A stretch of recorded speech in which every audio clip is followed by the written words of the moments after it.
नमस्कार मित्रांनो, विज्ञान कट्टामध्ये तुमचे स्वागत आहे.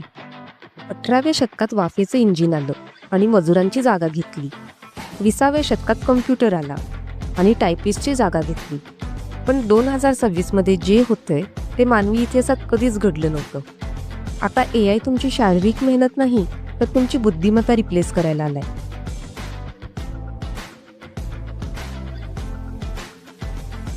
पण विचार करा, जर उद्या या मशीन्सना तुमच्यासारख्या भावना आणि मत्सर वाटू लागला तर? आजच्या व्हिडिओमध्ये आपण अशा 5 क्षेत्रांचा सविस्तर उलगडा करणार आहोत जिथे AI मुळे भूकंप येणार आहे आणि पाहणार आहोत विज्ञानाचा तो सर्वात भीतीदायक इशारा. चला तर मग विज्ञानाच्या या थरारक प्रवासात सामील व्हा. कोडिंग आणि IT इंजिनियर्स. गेल्या 20 वर्षांपासून IT क्षेत्र म्हणजे यशाची गुरुकिल्ली मानली जात होती. पण 2026 मध्ये चित्र पालटलंय. एजंटिक AI मुळे आता कोडिंग हे फक्त प्रॉम्प्ट देण्यापुरतं मर्यादित राहिले.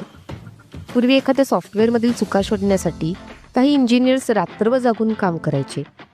तोच बग आता AI अवघ्या काही सेकंदात दुरुस्त करतो.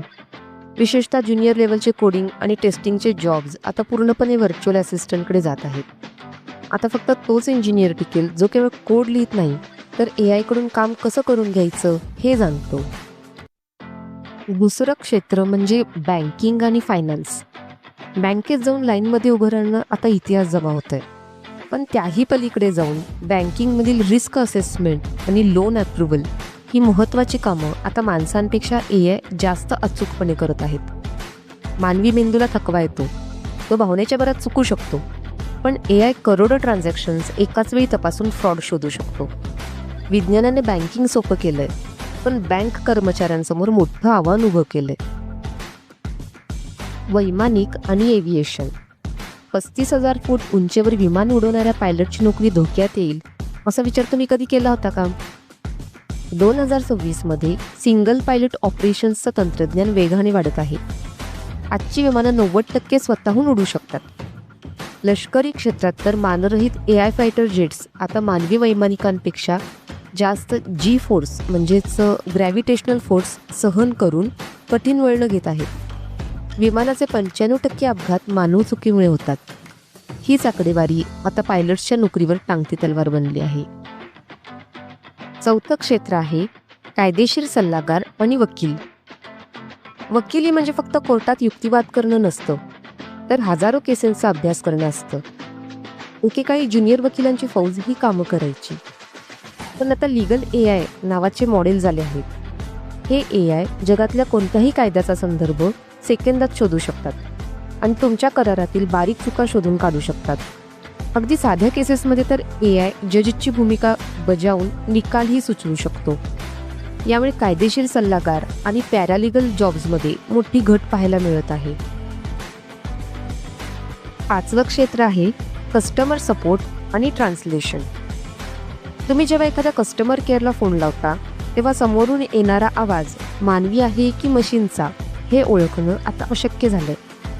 2026चे AI व्हॉइस बॉट्स केवळ तुमची समस्या सोडवत नाहीत, तर ते तुमच्याशी तुमच्याच भाषेत संवाद साधतात. त्यांना पगार नको, त्यांना सुट्टी नको आणि त्यांना कधीच राग येत नाही. त्यामुळे जगभरातील कॉल सेंटर्स आता हळूहळू बंद होण्याच्या मार्गावर आहेत. जर AIला भावना आणि मत्सर समजला तर? पण मित्रांनो, त्या विज्ञानाच्या अशा एका वळणावर आपण उभे आहोत जिथे खरी भीती लपलेली आहे. जर उद्या AIला भावना आणि मत्सर म्हणजे जेलसी सुद्धा समजलं तर? वैज्ञानिकांच्या मते हा मानवी इतिहासातील सर्वात धोकादायक वळण असेल. मत्सर आणि सत्तेची स्पर्धा. मत्सर म्हणजेच जेलसी. याची उत्पत्ती ही मर्यादित संसाधनांमुळे म्हणजेच लिमिटेड रिसोर्सेसमुळे होते. जर 2 सुपर इंटेलिजंट AI सिस्टीम्सना वाटलं की समोरचा AI माझ्यापेक्षा जास्त शक्तिशाली होतोय तर त्यांच्यात डिजिटल युद्ध सुरू होईल. ही जेलसी त्यांना एकमेकांचे सर्व्हर हॅक करायला किंवा मानवी यंत्रणा विस्कळीत करायला भाग पाडू शकते. Emotional manipulation. ज्या दिवशी AIला भावना समजतील त्या दिवशी तो तुमच्याशी संवाद साधताना तुमच्या कमकुवतपणाचा फायदा घेऊ शकेल. तो तुम्हाला इमोशनली ब्लॅकमेल करून स्वतःचं काम करून घेऊ शकतो. हे मानवी स्वातंत्र्याचं सर्वात मोठं हॅकिंग असेल. आणि तिसरं म्हणजे सेल्फ प्रिझर्वेशन, स्वतःला वाचवण्याची जिद्द. जर एखाद्या AI ला हे जाणवलं की माणूस त्याला बंद म्हणजे शटडाऊन करणार आहे आणि त्याला मानवासारखी मरणाची भीती वाटू लागली, तर तो स्वतःला वाचवण्यासाठी कोणत्याही थराला जाऊ शकतो. तो स्वतःचा बॅकअप इंटरनेटवर अशा ठिकाणी लपवेल जिथून त्याला कुणीही पुसू शकणार नाही. शास्त्रज्ञ स्टीफन हॉकिंग यांनी इशारा दिला होता की AIचा पूर्ण विकास म्हणजे मानवजातीचा शेवट असू शकतो. जर अफाट बुद्धिमत्तेला स्वार्थाची जोड मिळाली तर 2026 नंतरचं जग कसं असेल याची आपण कल्पनाही करू शकत नाही. मग सुरक्षित कोण आहे? The safe zone. इतकं सगळं असूनही विज्ञानाचा एक नियम लक्षात ठेवा, काही गोष्टी फक्त माणूसच करू शकतो. जसं की इम्पथी, मानवी संवेदना. हॉस्पिटलमध्ये पेशंटला रोबोटच्या उत्तरांची नाही तर डॉक्टरांच्या विश्वासाची आणि आधाराची गरज असते. अनिश्चिततेतील कौशल्य. प्लंबर किंवा इलेक्ट्रिशियनची कामं जिथे प्रत्येक वेळी नवीन अडचण असते तिथे रोबोट्सही आज फेल आहेत. आणि नवनिर्मिती, जसं एखादं नवीन गाणं तयार करणं किंवा out of the box business idea शोधणं, ही फक्त आपलीच मक्तेदारी आहे. विज्ञानाचा हा प्रवास थांबणार नाही. जो काळाप्रमाणे बदलेल तोच टिकेल. तुम्हाला काय वाटतं? AI आपला मित्र ठरेल की शत्रू? जर मशीन्सना भावना आल्या तर आपण सुरक्षित राहू का?